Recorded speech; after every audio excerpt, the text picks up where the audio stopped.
2023년 11월 11일 토요일 돈다방 미쓰리 시작하겠습니다. 자, 오늘 돈다방 미쓰리는 11월 10일 금요일 뉴욕 증시 마감 현황을 점검해 볼 텐데요. 금요일 뉴욕 증시는 3대 지수가 상승 마감했습니다. 그런데 주식시장에서 특별하게 뭔가 이슈되거나 짚어봐야 될 어떤 특별한 이슈는 없었어요. 그러다 보니까 얼만큼 특별함이 없었냐면 전문가들조차도 뉴욕 3대 지수가 1%대 이상, 다우지수는 1.15, S&P 500은 1.56, 나스닥은 2.05% 상승했음에도 불구하고 이 상승에 대해서 주말을 앞두고 반발 매수세, 그러니까 저가 매수세가 유입이 돼서 상승했다라는 표현을 쓸 정도로 금요일 뉴욕 증시에 특별한 거는 없었습니다. 그런데 미쓰리는 또 이런 생각을 한번 해보는 거죠. 야, 저가 매수세, 반발 매수세가 유입이 돼서 상승했다라고 하기에는 사실 상승폭이 1%대 이상 되니까 작은 게 아니거든요. 물론 사실요, 더 솔직하게 말씀드리면 금요일 날 뉴욕 증시가 상승을 했는데 이걸 저가 매수세, 반발 매수세라고 표현하는 거가 좀 무리가 있지 않을까. 왜냐하면 제가 이번 주 뉴욕 증시는 특별하게 빼지도 않을 거고요. 그렇다고 지난주에 너무 많이 올랐기 때문에 그냥 지난주에 이어서 그냥 시뻘겋게 올라가기도 좀 무리가 있으니까 이번 주는 그냥 적당히 중요한 경제 지표도 없고 지난주에 너무 뜨거웠는데 그냥 그 뜨거운 거 너무 뜨겁지 않게 그렇다고 막 꼬꾸라지는 그런 이슈들도 없었고 하니까 적당히 그냥 움직일 거다라고 이야기를 해드리지 않았습니까? 그러니까 미쓰리 예상대로 이번 주 흘러왔고 그 얘기는 결국 뭐냐면 반발 매수세, 저가 매수세라는 단어를 쓰는 것이 좀 무리가 있지 않을까. 그러면 저가 매수세, 반발 매수세는 언제 쓰는 거야? 주식시장이 계속 안 좋았을 때. 월요일도 빠지고 화요일도 빠지고 수요일도 빠지고 목요일도 빠지고 그랬을 때 금요일 날 반등했다. 그랬을 때 어떤 특별한 호재가 없었을 때 뉴욕 증시는 그동안 낙폭을 하면서 금요일은 저가 매수세, 반발 매수세가 유입이 돼서 반등했다. 이런 표현을 쓰거든요. 제가 지금 왜 이렇게 혀를 길게 뽑냐면 늘 말씀드리지만 여러분 뉴욕 증시 마감 현황을 쓰는 그 기자가 정말 주식을 할까요? 그리고 제가 이번에 공매도 관련돼서도 어제 제가 많은 이야기를 해드렸습니다만 진짜 시황을 제대로 보는 사람이 별로 없어요. 물론 고수들이나 어떤 또 특별한 또 그런 분들이 계실 거예요. 그런데 여러분들이 접하는 어떤 경제 방송이라든가 경제 관련된 어떤 그 허접한 사람들이 이야기하는 시황은 저는 믿지 않습니다. 마치 애널리스트들이 보고서를 쓰는 거를 믿지 않는 것처럼. 미쓰리가 왜 애널리스트들이 쓰는 증시 전망을 안 믿습니까? 애널리스트들은 다음 달 증시 전망을 작성하는데 진짜 다음 달을 예상하는 게 아니라 정말 다음 달을 전망해서 보고서를 쓰는 게 아니라 본인들이 보고서를 작성하는 시점의 주식시장을 반영해서 전망을 한다고 제가 이런 얘기 하지 않았습니까? 저게 무슨 개소리야 라는 생각을 하시다가도요. 제 이야기를 듣고 여러분 증권사 보고서 쭉 보세요. 제가 지금 요즘에 내년도 증시 전망을 준비하고 있거든요. 물론 행운이 때문에 조금 일정이 늦어졌습니다만 제가 또 하던 가락이 있으니까 또 스피드하게 또 빨리 정신 차리고 하면 또 빨리 합니다. 그런데 제가 이제 증권사 보고서 내년 증시 전망 같은 거 보면 그냥 헛웃음이 나와요. 근데 여러분들은 아직까지는 그 몇백 장 되는 내년도 증시 전망 같은 거 되게 뭔가 있을 것 같이 느껴지시잖아요. 현재까지는. 그런데 그게 결국 나중에는 의미가 없더라. 제가 드리고 싶은 얘기가 바로 그거였습니다. 그래서 늘 말씀드리지만 11월 10일 금요일 뉴욕 증시가 3대 지수가 상승 마감했다. 다우지수와 S&P 500이 1%대 이상, 나스닥이 2% 이상 상승했다. 그런데 전문가들은 반발 매수세라고 하는데 이거를 진짜 반발 매수세라고 표현할 만큼 그동안 뉴욕 증시가 안 좋았던 거야? 라는 생각 정도는 여러분들께서 너무 자연스럽게 하셔야 된다는 거죠. 자, 뉴욕 증시 상승 마감했고요.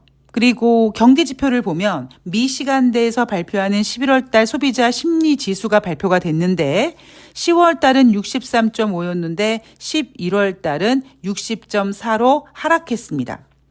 자, 여러분들은요, 이런 궁금증을 한번 저에게 던지셔야 돼요.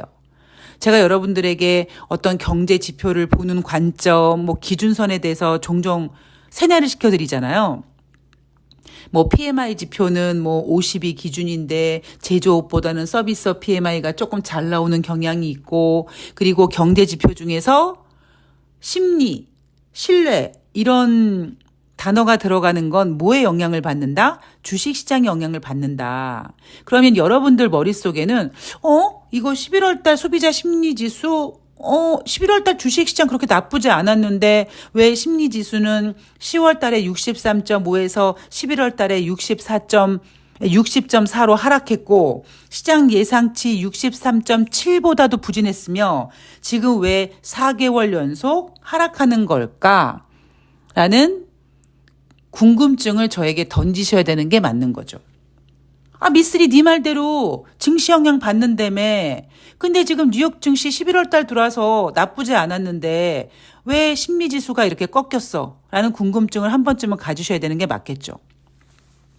만약에 여러분들 중에 저에게 그런 질문을 하신다면 전 이렇게 대답을 해드리겠습니다. 자, 여러분, 제가 7월 달 하순경에 여러분, 돈다방 미쓰리가 올해 들어와서 가장 많이 했던 멘트가 뭐였냐면요. 뉴욕 증시는 크게 뺄 생각이 없어요. 이거였는데 앞으로는요. 그 이야기를 안 하게 될 것 같다.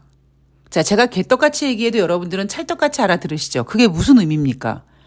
상반기보다는 하반기가 주식시장이 뉴욕 증시가 안 좋을래나 보다. 물론 뉴욕 증시는 안 빼고 싶은 마음이 간절하지만 문제는 이제 8월 달부터는 뉴욕 증시가 안 빼기 위해서 노력하는 것보다 너무 악재가 많다 보니까 그 악재의 눌림을 당해서 올라가지 못할 거다. 이런 거를 제가 돌려서 얘기하는 거 아니겠습니까? 자, 그때가 7월 중하순이라고 했죠. 그리고 미쓰리 예상대로 정확하게 8월 초에 미국이 신용등급 강등을 당하면서 빠지기 시작했고요. 그러면 8, 9, 10, 11 넉 달 연속 지금 소비자 심리지수가 하락하고 있다고 했죠. 미쓰리가 그렸던 시장 상황과 정확히 똑 떨어지는 거죠. 큰 그림으로 봤을 때 뉴욕 증시는 8월부터 안 좋아지기 시작했고 그 증시를 따라서 지금 미국의 소비자 심리지수, 미시간대에서 발표하는 소비자 심리지수가 8, 9, 10, 11 넉 달 연속 하락하고 있다.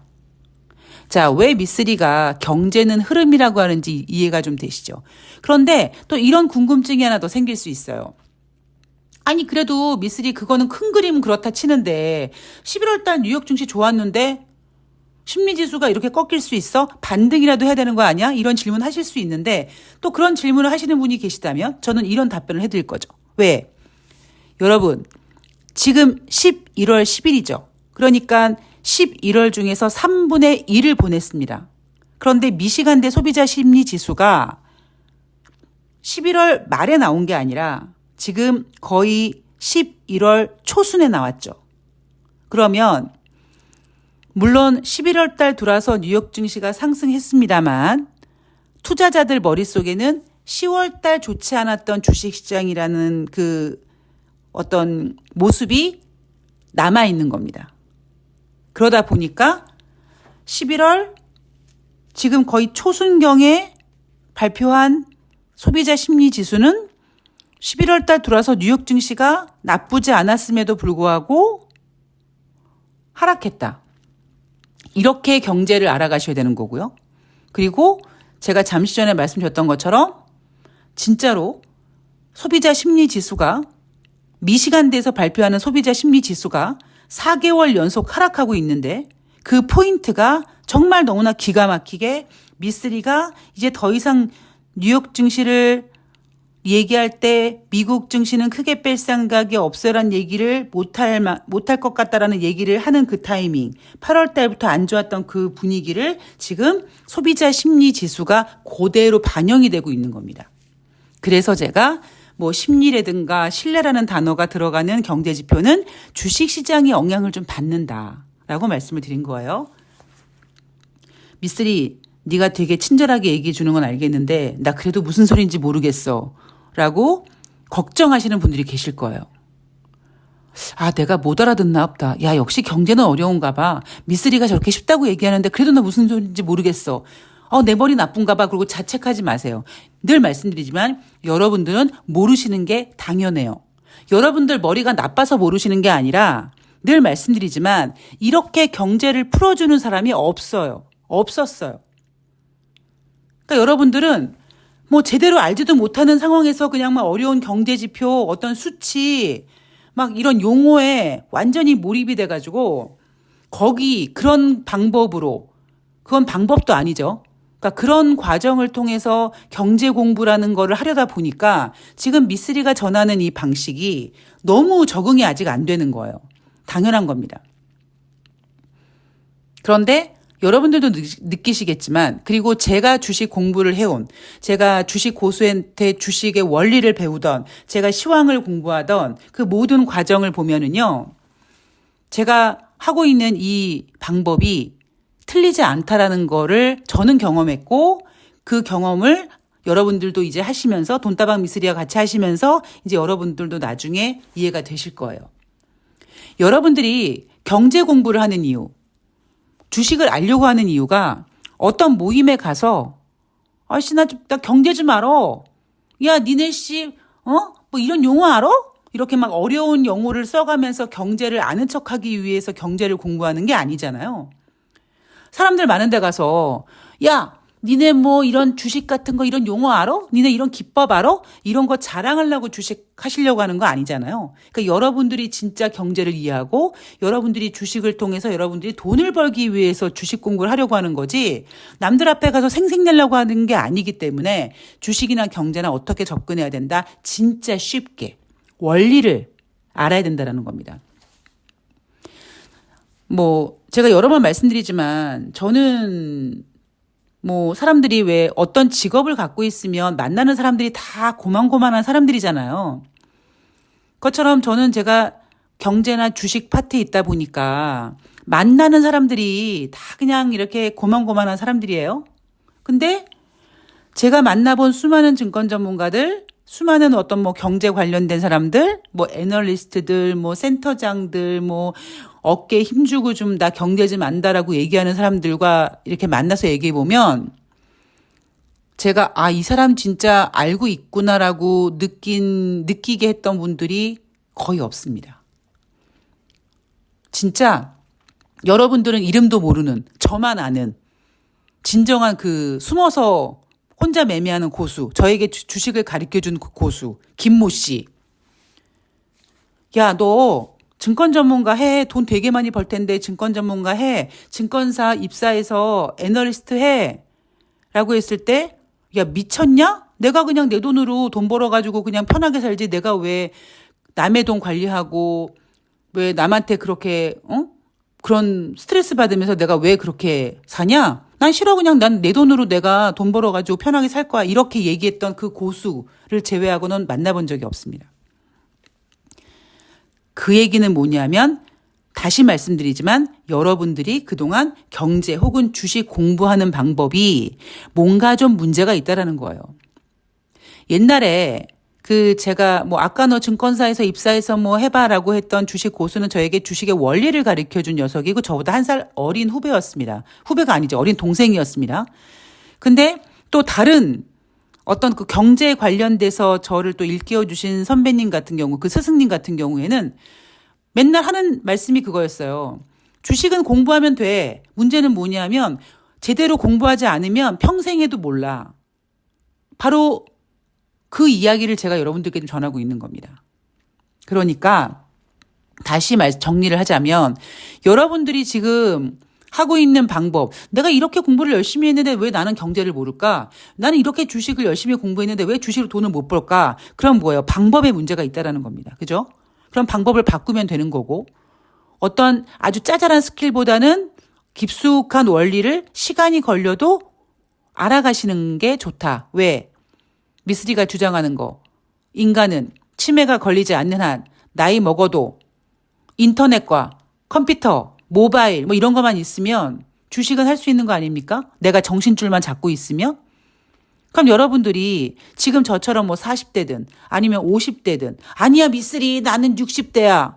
아니 요즘 60대를 어르신이라고 안 그러잖아요. 그냥 언니라고 하잖아요. 언니 오빠라고 하잖아요. 그럼 여러분들이 뭐 80 그리고 아마 우리가 60, 70 될 때는 아마 90까지 더 그 수명이 늘어나지 않겠습니까? 그럴 때 치매 걸리지 않도록 관리만 잘 하시면 그때도 여러분들은 주식으로 돈을 벌 수 있기 때문에 천천히 급하게 하지 마시라는 이야기를 제가 드리고 싶은 겁니다. 지금 제가 뭐 이벤트 하시는 분들도 마찬가지겠지만 제가 서두르지 않잖아요. 예. 지금 손해보고 있어? 믿고 기다리세요. 제가 수익 내드린다고 했잖아요. 라고 제가 약속드리거든요. 그러니까 급할 필요가 없다라는 겁니다. 급해서 될 거는 아무것도 없다. 다시 한번 여러분들께 좀 말씀드리고 싶고요. 자, 1년 기대 인플레이션. 지난 10월 달에는 4.2라고 했는데 이번 11월 달에 발표한 1년 후의 기대 인플레이션은 4.4로 상승했습니다. 자, 미쓰리가 7월 달에 여러분 앞으로 미쓰리가요. 뉴욕 증시는 크게 뺄 생각이 없습니다. 라는 이야기를 안 할 것 같습니다. 라고 얘기하면서 2023년 하반기 이슈는 뭐다? 스태그플레이션이다. 그런데 지금 그 얘기를 잘 안 하려고 하죠. 그런데 사람들은 느끼고 있는 거예요. 인플레이션이 쉽게 떨어지지 않는구나. 근데 금리는 미국 기준금리 지금 5%대니까 높고 금리는 올라가고 경제는 안 좋아지고 이게 스태그플레이션입니다. 단지 지금 그 누구도 인정하고 있지 않아요. 왜냐? 대한민국은 윤석열 정부 무서워서 말 못하고 있는 거고 미국 같은 경우에는 조 바이든 대통령이 재선하려고 말을 못하고 있는 거예요. 자, 작년 11월 이후 지금 1년 만에 가장 높은 기대 인플레이션까지 올라왔습니다. 그런데 연준은 1년 뒤에 2.5% 정도 될 거라고 했는데 연준이 생각하고 있는 인플레이션보다 훨씬 높은 상태인 거죠. 자, 12월 달 FOMC 회의 이제 한 달 정도, 한 달 조금 넘게 남았죠. 12월 12일부터 12월 13일까지 올해 마지막 연준 회의가 예정되어 있고요. 대한민국 시간으로는 12월 14일 금요일 새벽에 확인할 수 있습니다. 자, 제롬 파월 연준 의장이 어떤 이야기를 좀 며칠 전에 했는데 뭐 며칠 전도 아니고 뭐 하루 전날 했는데 제롬 파월 연준 의장의 이야기를 정리해 보면 추가 금리 인상 가능성 열어놨다 이거죠. 물론 돌려 얘기했습니다. 그리고 또 하나 내년 금리 인하 기대가 너무 빠르다라는 점을 경계시켰다. 내년에 금리 인상할 내년에 2024년도에 금리 인하할 것 같아라는 이야기를 지금 미쓰리를 포함해서 많은 전문가들과 시장이 그렇게 인식하고 있습니다. 그거를 경계시키기 위해 제롬 파월 연준 의장은 추가 금리 인상 가능성을 열어놨습니다만 지금 시장은 웃기고 있네. 너 금리 인상 못할 거라는 거 알아. 라고 시장은 인식하고 있죠. 그래서 지금 현재 12월 금리 동결 가능성 90.9%까지 올라와 있고요. 12월 달에 25bp 금리 인상할 거라는 거 고작 9.1%밖에 안 됩니다. 자, 샌프란시스코 연방은행 총재는요. 정책이 충분히 제약적이지 않아서 아직 확신을 못하고 있다라고 얘기하면서 제롬 파월 연준 의장이 얘기한 추가 금리 인상 가능성에 힘을 좀 실어줬고요. 반대로 애틀란타 연방은행 총재는 인플레이션을 잡기 위해서 시간이 더 필요하지만 금리를 더 올릴 필요는 없어 보인다라고 얘기를 했습니다. 이미 시장은 12월 달이 니네 금리 인상 못할 거야. 그리고 지금 시장에서 반영되고 있는 거는 내년 한 6월 달, 7월 달. 그러니까 내년 여름에 금리 인하할 것 같아. 그래서 뭐 25bp씩 한 분기에 한 번씩 해가지고 2026년도에 미국의 기준금리가 얼마가 될 거라는 둥. 이렇게 지금 이미 판이 짜져 있고요. 연준은 내년 마지막 내년 연말 정도에 금리를 인하할 생각을 하고 있다라고 얘기하고 있습니다. 그리고 미쓰리는 전문가들이나 연준보다는 조금 빠르게 생각하고 있어요. 물론 뭐 그렇다고 당장 뭐 제가 1월 달에 금리 인하할 것 같아요라고 얘기 못 합니다. 왜냐하면 어떤 분께서 질문을 해주셨는데 지금 상태에서 만약에 미국이 금리를 인하하게 된다면 말씀드리죠. 인하할 수밖에 연준이 금리 인하 카드를 꺼낼 수밖에 없게끔 만드는 그 무언가가 터진다. 근데 지금 이스라엘과 하마스의 어떤 전쟁이라든가 러시아 이런 그 우크라이나 전쟁이 이어지고 있고 어제 제가 살짝 말씀드렸잖아요. 이제 연준이 하는 얘기가 뭐냐면 뭐 어떤 중국의 어떤 그 경제 성장 위기, 그러니까 중국의 경기 침체, 뭐 아니면 지정학적 리스크, 이런 것들이 뭐 문제가 될 수 있다. 이런 얘기를 슬슬 밑밥을 깔고 있다. 그래서 저는, 1월 달이 될지 3월 달이 될지는 모르겠습니다. 그리고 아직 우리는 12월 달을 좀 겪지 않았잖아요. 그런데 지금 사실 지금 뭐 중국의 광군전이라는 광군절, 미국의 블랙 프라이데이 같은 광군절, 그리고 이제 11월 달, 이제 뭐 한 2주 정도면 지나면은 블랙 프라이데이 얘기를 해야 되는데 지금 그 얘기를 연말 어떤 그 쇼핑 시즌에 관련된 지금부터 스멀 이제 블랙 프라이데이 이야기를 꺼내면서 12월 달 산타 랠리까지 몰고 가야 되는데 그런 분위기가 지금 나오지 않고 있어요. 왜 그럴까? 뭔가 얘네가 조심하고 있다라는 느낌은 갖고 있습니다. 그게 뭐냐고 여러분들께서 물어보시면 제가 뭐라고 딱 단정을 지을 수는 없어요. 여러분, 믿습니까? 이런 이슈가 터져서 이렇게 얘기를 할 수는 없는데 일단 분위기는 지금 뭔가가 있는 것 같기는 합니다. 그게 12월 달이 될지 내년 초가 될지 모르겠습니다만 일단 연준은 미쓰리가 생각했을 때는 내년 여름도 아니고 내년 연말도 아니고 내년 상반기 좀 땡겨서 금리 인하 카드를 쓰게 되지 않을까. 거기에 대한 뭐 가장 기본적인 생각은 지금 미국 기준금리가 너무 높다.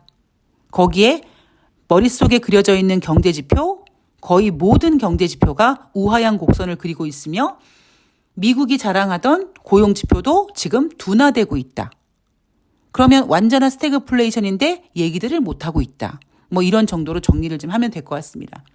제가 조금 더, 아시죠? 제가 아직 행운이 보낸 지 한 달이 안 됐습니다. 지금 계속 정신을 차리고 있는 중이고요. 정신 차려서 좀 정리가 되면 여러분들께 바로바로 전해드리는 돈다방 미쓰리가 될 수 있도록 노력하겠습니다. 자, 오늘 방송은 여기까지고요. 저는 11월 12일 일요일 날 다음 주 우리가 체크해야 될 것들 꼼꼼히 정리해서 찾아뵙도록 하겠습니다. 여러분, 너무 갑자기 서울이 영하가 돼서 정말 딱 감기 걸리기 좋은 날씨가 됐는데 건강관리 잘 하시고요. 저는 내일 방송에서 뵐게요. 고맙습니다.